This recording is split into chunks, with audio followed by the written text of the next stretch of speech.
Those are like only I am before you use them like in escape. Can we have two like each person? Santiago uses one over there. Oh, yeah, and then. So can we use two per person? I can go to do that. Well, this is yeah, we should be just one.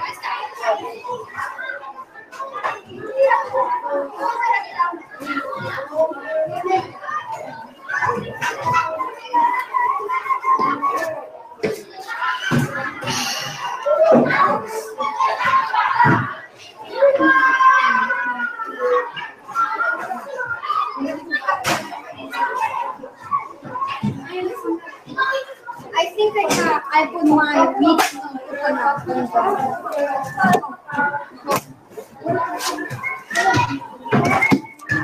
Thank you. You're welcome.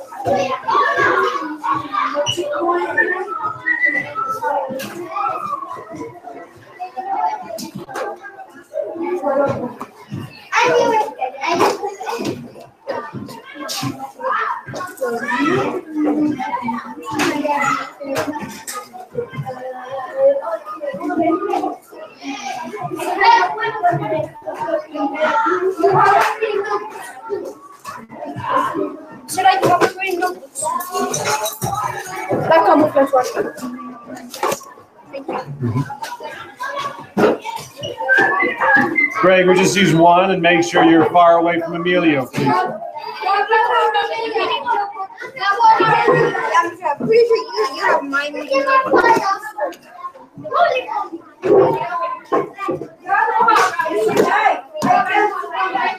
Just one.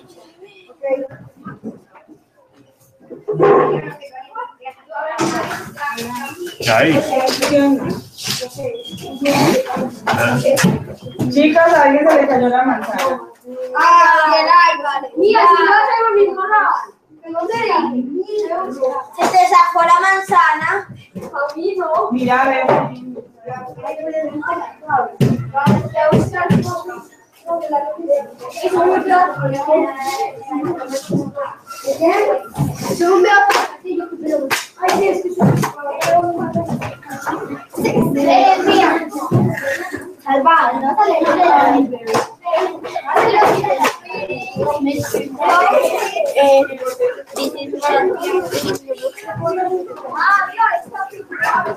Mira tu manzana.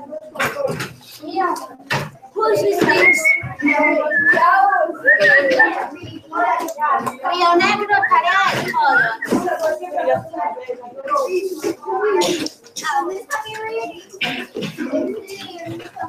The libraries are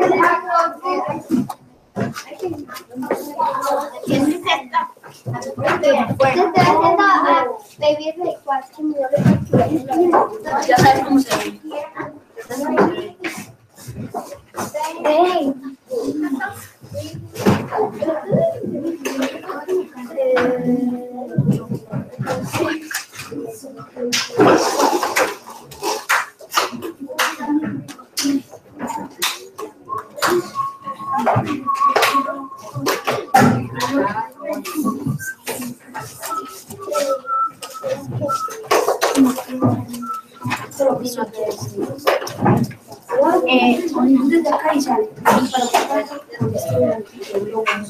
Hola. All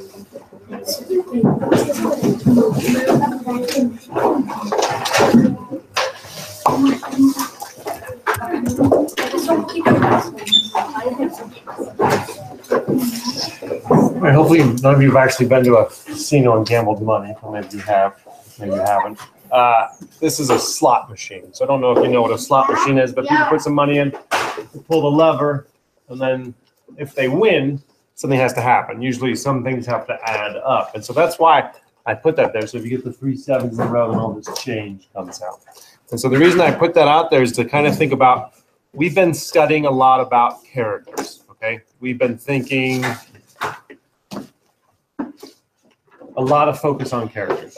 And one of the things that we want to do as well as readers is to develop what we call interpretations. Okay, so it's kind of like our thoughts, an understanding. And one of the ways we do that is we have to think outside of the character sometimes and start thinking about what are some other characters that are involved with this character? What is the setting? And what kind of impact is this setting having on the character?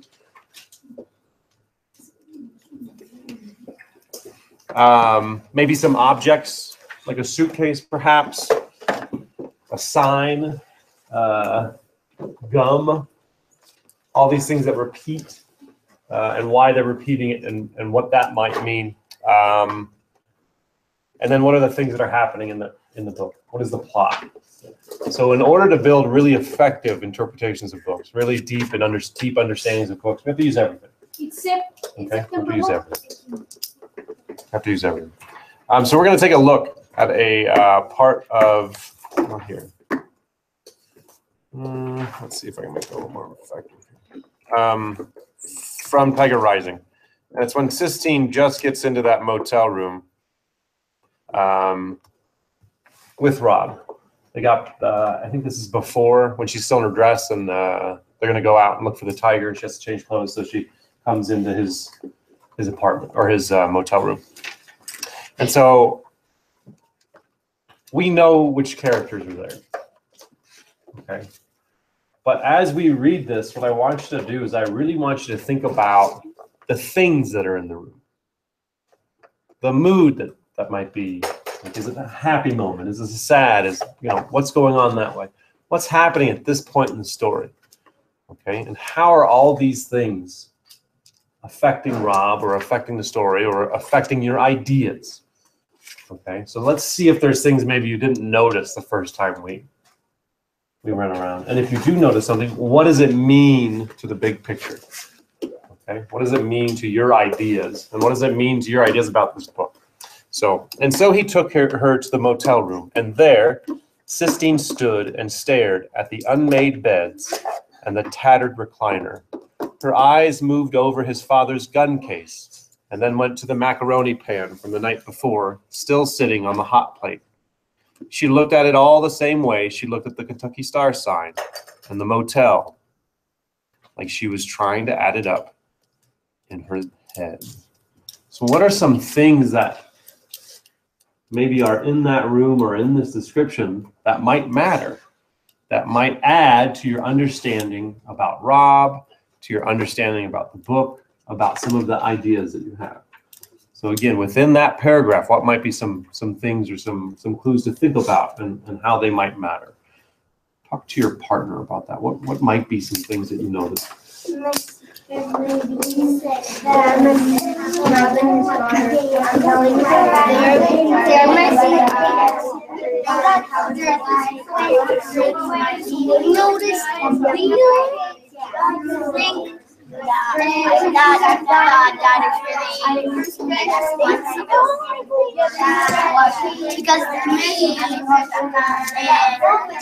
around. Just turn around talking about Well and Martine. Might be a good thing. You just turn all the way around talking about Well and Martine.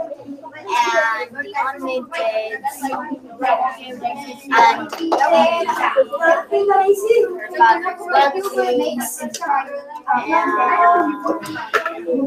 All right, 3, 2, 1, and 0. I heard a lot of people talking about how messy it was, and maybe how his dad is not being responsible in cleaning up. I would challenge you to think, why? Why is it messy? Is it because his dad is irresponsible? His dad wakes up at 5:30 every morning to work. And he's working every day. And he's providing food and a place for his son to stay. That's being pretty responsible. So what might be at play here? What might be the reason that things are messy? Did anyone notice there was a gun in the room with just 2 children there? That's kind of a big deal. What does that mean? Why is that important? What might be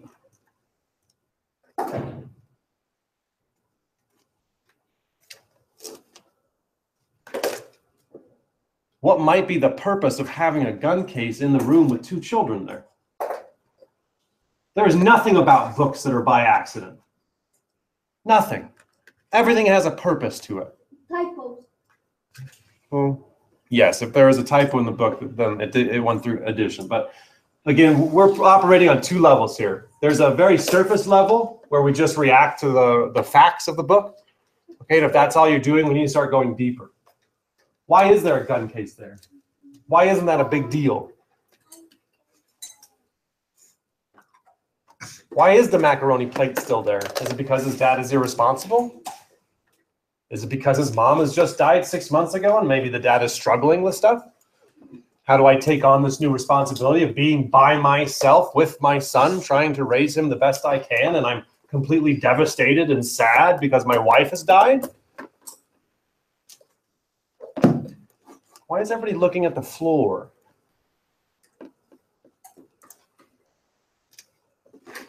This is important to you as a human being. It's important to me as a human being. At least it should be. And you have now sat down for about 6 minutes. So you should still be able to focus on what I'm saying. I'm not pushing anyone past their limits of focus and control.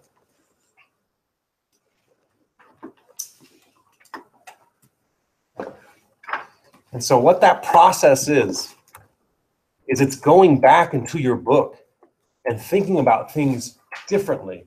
It's focusing on different things. It's pushing yourself to do a little bit more work than maybe you're used to.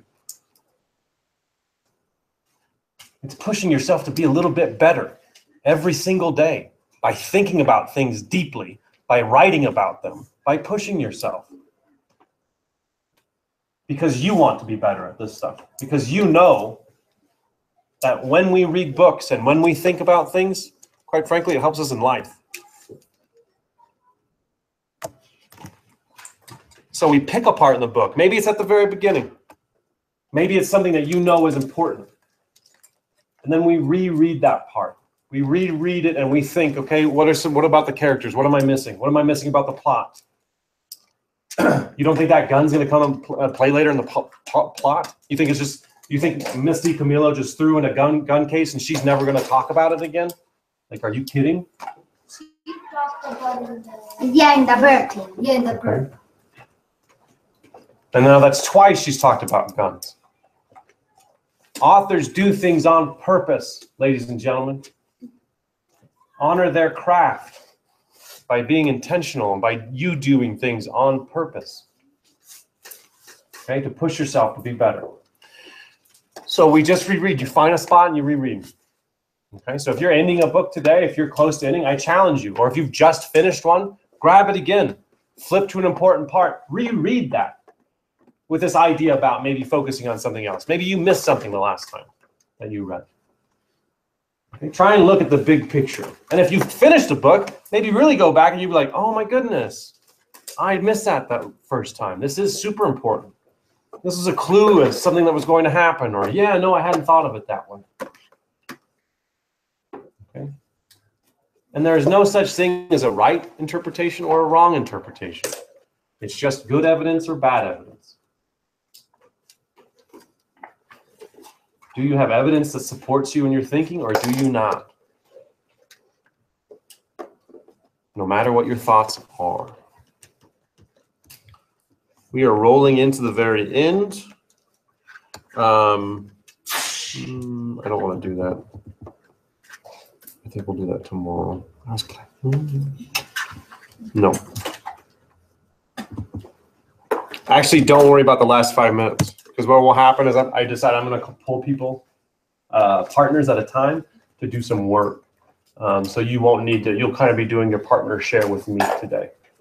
So you won't need to worry about a share. We'll be reading all the way through to 12:10. So it's 11:30 right now. That's 12:10. That's 40 minutes. Okay, that's 40 minutes. So use that time wisely. We're nearing the end of the unit, so you have a few more days to work on this. And so push yourself. Push yourself.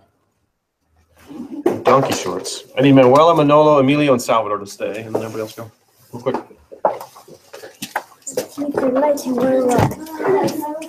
Thursday, you said me that writing, I will enjoy reading more. How much have you done? That weekend I tried and I didn't like it. How much have you done?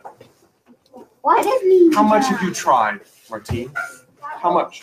Okay.